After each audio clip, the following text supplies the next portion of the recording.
Hello guys, कैसे हैं आप सब लोग। Welcome to my channel BMS medico. So guys, आज की वीडियो में हम बात करने वाले हैं कि जो हमारा नेक्स्ट टॉपिक है आहार के बारे में। पर उससे पहले आपको एक ज़रूरी इन्फॉर्मेशन, अगर आप पहली बार चैनल पर हैं तो आप वीडियो सेक्शन में और प्लेलिस्ट में जाकर हमारी जो सीरीज चल रही है क्रिया शरीर की, उस पर आप देख सकते हैं। और जो एनाटॉमी की ऑलमोस्ट लेक्चर पूरे हो चुके हैं, आई थिंक सब लेक्चर मैंने डाल रखे हैं एनाटॉमी आयुर्वेदा के, तो आप वहाँ से जाकर उसको चेकआउट कर सकते हैं। और गाइज, ये मैं न्यू NCI सिलेबस है जो उसके बाईस आपके लेक्चर ले रहा हूँ, तो आप अगर आपने अभी तक नहीं देखा है तो आप जाकर देख लीजिएगा। और प्लीज़ यार, नए हैं तो सब्सक्राइब कर लें और बेल आइकन जरूर प्रेस कर दें। तो आप अगर नोट्स बाई करना चाहते हो तो आप नोट्स भी बाई कर सकते हैं, आपको सब कुछ जो है मिल जाएगा ड्राइव की लिंक में। तो चलिए गाइस, बिना टाइम को वेस्ट हुए हम वीडियो को शुरू करते हैं। सो ये रहा आपका सिलेबस, जो कि है हमारा definition, classification and significance of आहार। उसके बाद हमारा आहार विधि विधान, उसके बाद अष्ट आहार विधि विशेषायतन और आहार परिणाम कर भाव।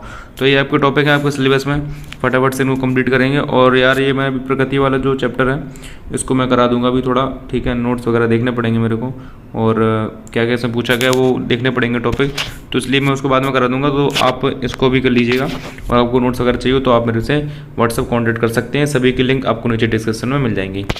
सो हमारा चैप्टर आ चुका है आहार, ठीक है। तो आयुर्वेद के अनुसार क्या बोलते हैं कि आहार की परिभाषा हमारी क्या है कि आहार्यते गलाद ध्वनियत अत्याहारः, यानी कि जिस द्रव्य का निग्रण होता है या फिर जिस द्रव्य को निगला जाता है, यानी कि गले से निगला जाता है, वह हमारा आहार कहलाता है, ठीक है। तो भिन्न भिन्न प्रकार के खाने पीने के द्रव्यों में निगलने की क्रिया समान होने के कारण हम सबको आहार बोलते हैं।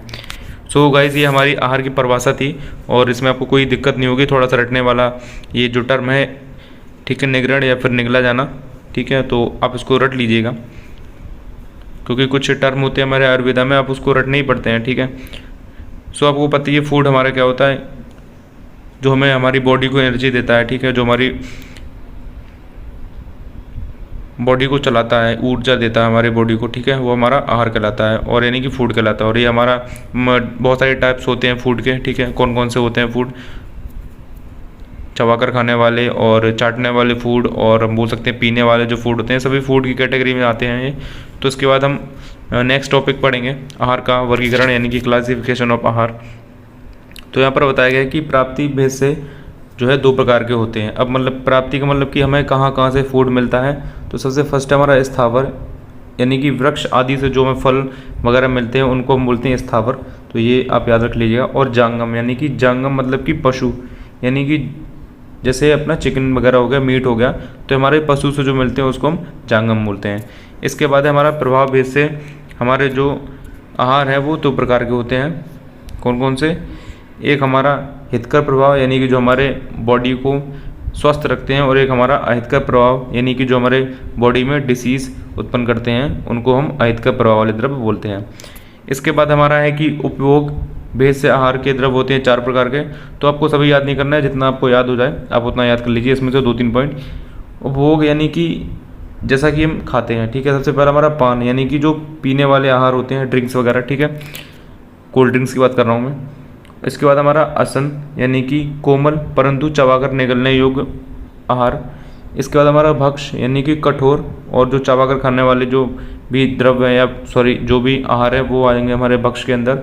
और लेह, यानी कि जो चाटने योग्य आपके जो भी आहार है वो अपना लेह के अंदर आएगा। तो हमारे ये इंपॉर्टेंट है, आप इसको याद रख लीजिएगा, ठीक है। हमारा जो उपभोग के भेद से हमारे आहार के 4 प्रकार होते हैं, पान, अशन, भक्ष और लेह। इसके बाद हमारा कि गुणों के आधार पर जो द्रव्य हमारे 20 प्रकार के होते हैं, और आपको पता ही होगा कि गुण हमारे कौन कौन से होते हैं। गुरु, लघु, शीत, उष्ण, स्निग्ध, रुक्ष, मंद, तीक्ष्ण, स्थिर, सर, मृदु, कठोर, विशद, पिक्षल, सक्षण, खर, सूक्ष्म, स्थूल, सांद्र, द्रव, ठीक है। तो हमारे ये द्रव के जो टाइप हैं, आपको इसका श्लोक है, आपको याद रखना है। ऊपर उसका जस्ट अपोजिट कर देते हैं, मेरे को शायद ध्यान में नहीं आ रहा है। गुरु, हिम, स्निग्ध, लक्षण, सांद्र, मृदु, इस तरह आपको जो है ये शैलजा श्रीवास्तव की बुक में मिल जाएगा अष्टांग हृदय वाली में। तो आप उसको एक बार श्लोक को यहाँ से देख लीजिएगा, और आपको उसके जस्ट अपोजिट कर देने हैं 10 गुण, तो आपको जो है 20 गुण याद हो जाएंगे। इसके बाद हमारा कि रस के अनुसार हमारे 6 भेद होते हैं। रस तो आपको पता ही है, मधुर अम्ल कटु तिक्त कषाय, तो इसमें ज़्यादा बताने वाली आपको बात है नहीं। और एक है कि हमारा जो जितने भी हमारे आपको ये पता ही है, जितने भी हमारे फूड हैं सब हमारे पंच महाभूत से मिलकर बने होते हैं, ठीक है। तो इस संसार के जो संपूर्ण द्रव्य हमारा 5 भौतिक होते हैं, जो सभी द्रव्य हमारे 5 भौतिक पंच महाभूतों से मिलकर बने होते हैं। इसके बाद हमारा भौतिक द्रव्यों के आधार से हमारे द्रव्य 2 प्रकार के होते हैं, कार्बनिक और अकार्बनिक।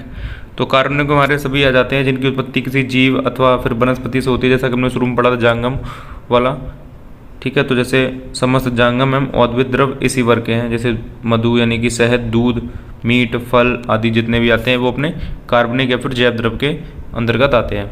इसके बाद हमारा है अकार्बनिक यानी कि अजैव द्रव, जिनकी उत्पत्ति जीव अथवा वनस्पति से होती है, जीव अथवा वनस्पति से होती है। समस्त पार्थिव द्रव इसी वर्ग के हैं, जैसे अपना आयरन हो गया, ठीक है, गोल्ड हो गया, कैल्शियम हो गया, तो हमारे इनऑर्गेनिक सब्सटेंस है ये, और जो ऊपर वाले थे अपने वो ऑर्गेनिक सब्सटेंस थे। इसके बाद हमारा हितकर आहार यानी कि सिग्निफिकेंस ऑफ आहार। सो पता ही है अपना कि आहार क्या करता है।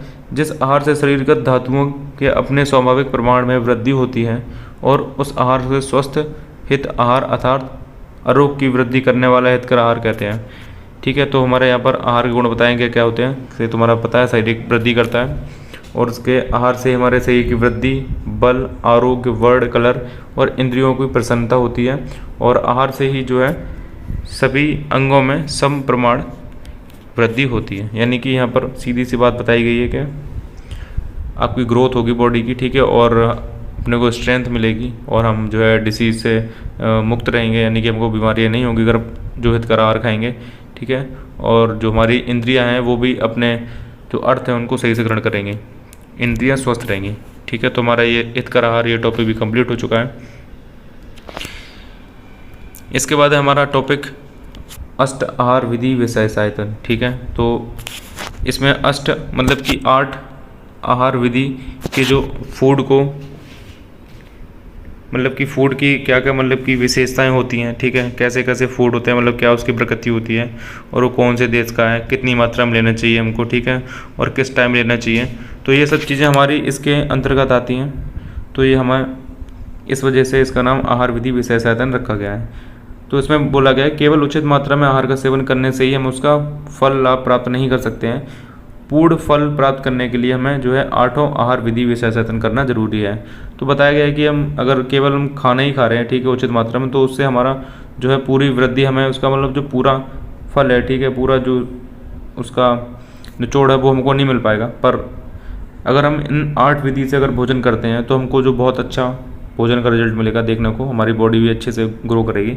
तो ये चीज़ें बताई गई हैं कौन कौन सी हैं हमारी, तो आप याद रख सकते हैं, ट्रिक अगर रख सकते हैं तो, ठीक है।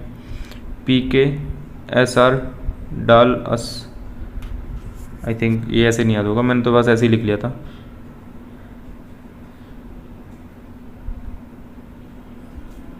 सबसे पहले हमारी प्रकृति हमारी सबसे पहले, उसके बाद है करण, संयोग राशि, देश, काल, उपयोग संस्था और उपयोगिता। तो आपकी ये 8 विशेषायतन बताए गए हैं, ठीक है। प्रकृतिकरण, संयोग राशि, देश, काल, उपयोग संस्था, उपयोगिता। तो आप अपने हिसाब से उसकी ट्रिक बना लीजिएगा, मैंने तो ऐसे ही लिख रखा था PKSR DALUS, ठीक है। सो इसके बाद आता है हमारा क्या क्या हमारी होती है। सबसे पहले हम डिस्कस करेंगे प्रकृति के बारे में। सो प्रकृति, व्हाट इज दिस प्रकृति। तो प्रकृति हमारी जो उनका स्वाभाविक गुण होते हैं, जो मतलब कि उनके अंदर जो नेचर से उनके गुण मिलते हैं, ठीक है, तो उनको हम बोलते हैं प्रकृति। जैसे कि हमारा मूंग दाल है, ठीक है, मूंग की दाल हमारी क्या होती है, हल्की होती है, खाने में अच्छे से पच जाती है। और जो उड़द की दाल होती है वो हमारी गुरु होती है, ठीक है, देर से पचती है। तो ये उनके स्वाभाविक गुण हैं, यानी कि जो उनके अंदर पहले से ही नेचर में गुण है, तो उनको हम बोलते हैं प्रकृति। प्रकृति से आप समझ सकते हैं प्रकृति यानी कि जो उनके नेचुरल जो गुण हैं उनको हम बोलते हैं प्रकृति। इसके बाद हमारा करण।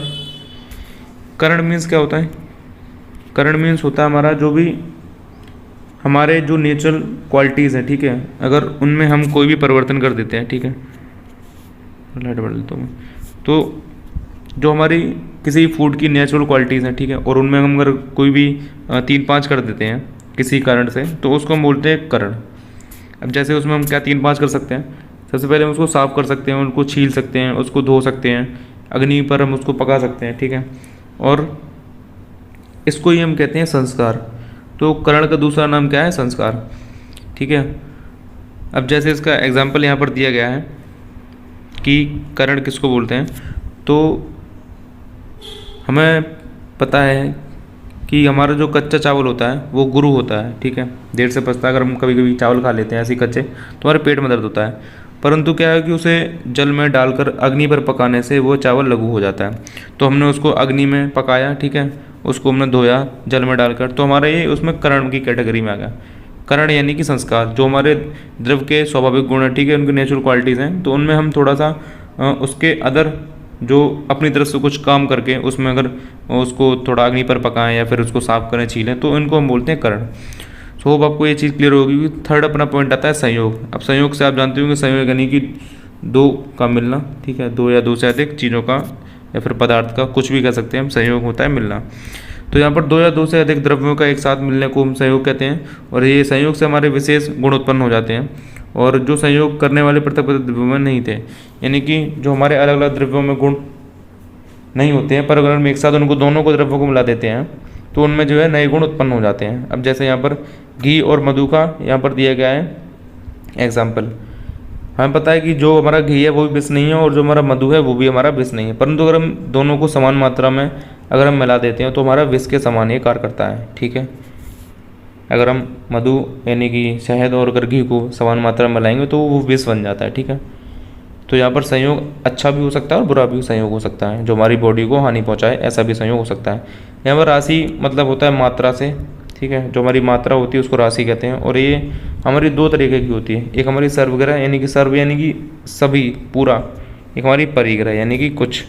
तो यहाँ पर सर्वग्रह का मतलब क्या होता है कि जो हमारा आहार है, ठीक है, उस राशि को हम एक साथ अगर ग्रहण करते हैं तो हमारा कहलाता है सर्वग्रह। जैसे इसमें यहाँ पर एग्जाम्पल दिया गया है, जैसे हमारा आधा खाने में आधा किलो चावल है और आधा किलो हमारा क्या हमारी कहलाएगी सर्वग्रह मात्रा के। जैसे हमने पूरे चावल ही चावल खा लिए, ठीक है, आधा किलो में चावल मतलब हमने पूरे चावल खा लिए, तो हमारी कहलाएगी सर्वग्रह यानी कि सभी मतलब जो भी था हमने सब खा लिया। इसके बाद हमारा परिग्रह क्या होता है कि हमारा जो भी आहार है उसमें द्रव्य की पृथक पृथक मात्राएं मिली हुई हैं। जैसे उसमें हमारा दाल भी है, चावल भी है, रोटी भी है, सब्जी भी है। तो इस प्रकार जो है भोजन को करना या खाना वो हमारा परिग्रह कहलाता है। होप आपको ये चीज़ क्लियर होगी। इसके बाद हमारा आता है देश। देश का मतलब यहाँ पर है स्थान से, कि वह गर्म स्थान से बिलोंग कर रहा है, फिर ठंडे प्रदेश में हो रहा है। अगर सीधी सी बात, अगर वो जलवायु उसकी अगर विशेष होगी, ठीक है, तो वहाँ पर जो भी द्रव होंगे, वहाँ पर जितने भी प्लांट्स वगैरह होंगे वो वैसी क्वालिटी के होंगे। जैसे हमारे जो हिमालय पर जो जितने भी प्लांट हैं वो साधारणतः क्या होते हैं, हमारे हैवी होते हैं, और जैसे हमारे जो राजस्थान में जो उत्पन्न होने वाले जो भी प्लांट्स हैं या द्रव हैं वो हमारे लघु होते हैं, ठीक है। अतः हिमालय पर रहने वाले व्यक्तियों को उष्ण तथा रूक्ष आदि विपरीत गुण वाले द्रव साथ में होंगे। यानी कि जो हमारे हिमालय पर रह रहे हैं, ठीक है, वहाँ पर ठंड ज़्यादा है, तो वहाँ पर क्या होता है, जो हमारे जो भोजन होता है बहुत गुरु होता है, तो वहाँ पर जो व्यक्ति रह रहे हैं उनके लिए हमारा गर्म खाना, ठीक है। अपोजिट में जब आपने पिछली बार मैंने पढ़ाया था चैप्टर में कि अपोजिट में उनको फूड दिया जाता है क्योंकि वो अच्छा लगता है टेस्ट। अब जैसे सर्दियों में अगर आपको कोई ठंडा पीने को बोले तो आप थोड़ी ना पी लोगे, है ना। तो इसी तरीके अगर ठंडे में आपको कोई गर्म चीज़ खाने को बोले तो आप खा सकते हो। ऐसे ही हमारा जहाँ पर गर्मी होती है ज़्यादा, वहाँ पर ठंडी चीज़ें अच्छी लगती हैं। तो इस वजह से यहाँ पर बताया गया है कि जो हमारे हिमालय में रहने वाले लोगों को हमारे उष्ण और रूक्ष आदि जो हैं वो साथ में होंगे द्रव, और जो हमारे राजस्थान वाले हैं उनको शीत और स्निग्ध द्रव साथ में होंगे। अतः यहाँ पर जो द्रव्यों की उत्पत्ति, स्थान और उपयोग साम्य दोनों का ग्रहण किया जाता है, ठीक है। तो हमारा देश का मतलब ये हुआ जलवायु से। इसके बाद हमारा काल, ठीक है। काल यानी कि हमारा ऋतु के अनुसार काल होता है, और एक हमारा जो भी पेशेंट होता है उसके अकॉर्डिंग काल होता है। अब कौन कौन सा होता है, एक नित्य होता है हमारा और एक आवश्यक होता है। नित्य यानी कि जो ऋतु के अकॉर्डिंग चलता है उसको हम बोलते हैं काल। जैसे जिस ऋतु में पुरुष के लिए जो द्रव्य साथ में वही हित करें, ठीक है। जैसे आता है हमारा गर्मियों में तरबूज है, ठीक है, और हमारा गर्मियों में आम हो गए। सो ये सब चीज़ें हमारी जो है वो अपनी सीज़न के साथ चलती हैं। कोई भी फूड है जो सीज़न में मतलब कि जो सर्दियों में युक्त है और जो गर्मियों में युक्त है, तो वो सब चीज़ें आ गई नित्य काल में। अब सेकंड हमारा अवस्था काल, उसमें क्या है कि ये हमारी विकार की अपेक्षा रखता है, ठीक है। जो भी जैसे भी पेशेंट को डील करना है उसी के हिसाब से उसको फूड कराएंगे, मतलब उसके भोजन करवाएंगे। जैसे कि हमारा नवज्वर में दूध हानिकारक होता है परंतु जीर्ण ज्वर में लाभकर है। जैसे दूध का सेवन ज्वर की नवता तथा जीर्णता के विकार की अपेक्षा रखता है। यानी कि जो भी पेशेंट, मतलब कि अगर कोई पेशेंट है तो वहाँ पर उसके अकॉर्डिंग हम उसको काल देख के जो है खाना खिलाएंगे, ठीक है। उसको क्या डिसीज़ वगैरह हो रही है तो उसके हिसाब से उसका फूड चलेगा। ऐसा नहीं है कि अगर गर्मी है तो उसको हम सर्दी वाले फूड खिलाएंगे, पर वो उसके अकॉर्डिंग खिलाएंगे जो भी उसकी डिसीज़ है, कि वो उसको जो है डेंजरस मतलब की पोजीशन में ना पहुँचाए, फिर उसको हानि ना पहुँचाए। इसके बाद हमारा उपयोग संस्था। तो उपयोग संस्था से क्या मतलब है हमारा, कि जो हमारे नियम हैं उपयोग के उसको हम बोलते हैं उपयोग संस्था। जैसे हमारा पहले खाना पच गया है, ठीक है, उसके बाद हमने खाना खाया है तो हमारा आयु की वृद्धि होगी। और अगर हमने बिना पचे ही खाना खा लिया है तो आज हमारा अजीर्ण बोलते हैं। जब खाना हमारा नहीं पचता तो उसको अजीर्ण बोलते हैं। इससे क्या हमारा जो भोजन है वो त्रिदोष हमारे जो वो हमारे कुपित हो जाएंगे, ठीक है, और हमारे बहुत सारी हमें बीमारियाँ हो जाएंगी। सो यहाँ पर बताया गया कि जो भी साधन है उपयोग संस्था के, तो ये साधन अलग है, मैं भी आपको पढ़ाऊँगा टॉपिक में। इसके बाद हमारा है उपयोगिता। उपयोगिता का मतलब है कि जो कभी कभी हम चीज़ें खाते हैं, ठीक है, लगातार खा रहे हैं तो हमारी बॉडी में पहले थोड़ा सा इफेक्ट पड़ेगा उनका, पर लगातार खाने से क्या होता है अपने बॉडी के अनुकूल हो जाती हैं वो, ठीक है, अकॉर्डिंग टू बॉडी काम करने लगती हैं। तो वह इसमें लिखा है कि कभी कभी लगातार आहार विशेष करने से वह आहार सात्म हो जाता है। जैसे दही का सेवन करने से व्यक्ति को ओक्षात्म हो जाता है। भौतिक परिस्थितियों में अधिक कारण किसी द्रव्य विशेष का सात्म होना आदि भाव उपभोक्ता से ग्रहण होते हैं। निरंतर प्रयोग करने वाले जो द्रव्य अनुकूल होते हैं वही सात्म कहलाते हैं। अगर हम किसी चीज़ का डेली यूज़ करते हैं तो हमारी बॉडी उसके लिए अनुकूल बन जाती है, ठीक है। तो 17 मिनट की ऑलरेडी बन चुकी है, तो हम जो बचे हुए 2 टॉपिक हैं वो नेक्स्ट वीडियो में कवर कर देंगे। सो गाइस, यहाँ तक थी वीडियो। अगर आपको अच्छी लगी तो प्लीज़ लाइक, शेयर और सब्सक्राइब करें। और नोट्स के लिए आप मेरे को व्हाट्सअप कर सकते हैं, सभी की लिंक आपको नीचे डिस्क्रिप्शन में मिल जाएंगी। Thank you.